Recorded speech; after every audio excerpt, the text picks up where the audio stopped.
मित्रों, भक्तजनों, आज की कथा है देवी भागवत महापुराण स्कंद 1 अध्याय 5। मधुकैटभ की उत्पत्ति और ब्रह्मा जी से युद्ध। श्रीमद् देवी भागवत महापुराण में ऋषियों ने सूत जी से एक बड़ा ही गहरा सवाल पूछा।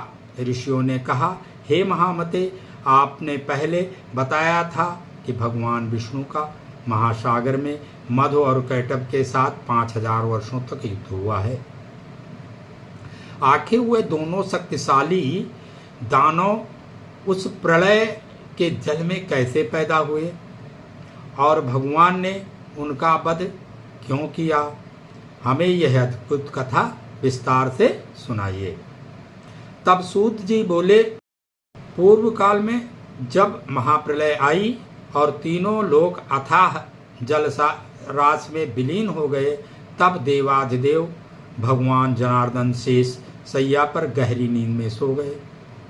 उसी समय श्री हरि विष्णु के कानों के मैल से मधु और कैटभ नाम के दो महाबली दैत्य उत्पन्न हुए। दोनों विशाल काया वाले थे। दोनों भाई अनंत सागर के जल में इधर उधर घूमने लगे। एक दिन दोनों भाइयों ने विचार किया कि इस संसार में बिना कारण के कुछ भी नहीं होता है। बिना किसी आधार के कोई चीज टिक नहीं सकती है। फिर यह असीम जल किस आधार पर टिका हुआ है? इसे किसने बनाया है? हम दोनों इस जल में कैसे आए और हमारे माता पिता कौन हैं? हम कैसे पैदा हुए हैं? हमें कुछ भी पता नहीं है। जब वह इस चिंता में डूबे हुए थे, तब अचानक आकाश में एक अत्यंत मनोहारी ध्वनि गूंजी। ऐन यह साक्षात भगवती देवी का बागबीज मंत्र था। इसके साथ ही आकाश में सुंदर बिजली कौंधी। दोनों भाइयों ने समझ लिया कि यह कोई साधारण घटना नहीं है। उन्होंने भोजन का त्याग कर दिया, अपनी इंद्रियों को वश में किया और उस दिव्य ज्योति पर मन लगाकर 1000 वर्षों तक तपस्या की। उस तपस्या के फलस्वरूप देवी परात्परा शक्ति जगदम्बा अत्यंत प्रसन्न हुई। आकाशवाणी हुई, हे दैत्यों, मैं तुम्हारी तपस्या से संतुष्ट हूं, प्रसन्न हूं। मनोवांछित वरदान मांग लो। मधु और कैटभ ने कहा, हे देवी, हमें ऐसा वरदान दीजिए कि हमारी मृत्यु हमारी इच्छा के अधीन हो। हमारे चाहे बिना हमें कोई मार ना सके। माँ भगवती ने कहा, ऐसा ही होगा और अब देवता या दानव कोई भी तुम्हें पराजित नहीं कर पाएगा और तुम्हारी मृत्यु तुम्हारी इच्छा से ही होगी। वरदान मिलते ही दोनों दैत्य घमंड से अंधे हो गए।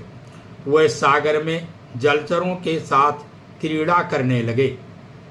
तभी अचानक उन्होंने देखा कि कमल के आसन पर कोई बैठा है। सृष्टि के रचयिता ब्रह्मा जी को देखा। युद्ध के भूखे उन बलशाली दैत्यों ने ब्रह्मा जी को देखते ही ललकारा और कहा कि तुम मुझसे युद्ध करो या फिर इस कमल के आसन को छोड़ दो और तुरंत यहां से भाग जाओ। यदि तुम कमजोर हो तो इस श्रेष्ठ आसन पर बैठने के लायक नहीं हो, क्योंकि इस आसन पर कोई वीर ही बैठ सकता है। कायर हो तो इसे अभी छोड़ दो। उन भयंकर दैत्यों के इन कड़वे वचनों को सुनकर प्रजापति ब्रह्मा जी गहरी चिंता में पड़ गए। वे सोचने लगे कि मुझ जैसा तपस्वी इन दो परम शक्तिशाली वीरों का सामना कैसे करे। अब आगे क्या होगा? क्या ब्रह्मा जी अपनी रक्षा कर पाएंगे या युद्ध करेंगे? आगे क्या होगा जानने के लिए देखिए हमारा अगला वीडियो। अगर आपको यह पौराणिक कथा पसंद आई हो तो वीडियो को लाइक करो और चैनल को सब्सक्राइब करो और दूसरों के लिए इस कहानी को शेयर करो। जय माँ भगवती, जय माँ भवानी, जय सनातन।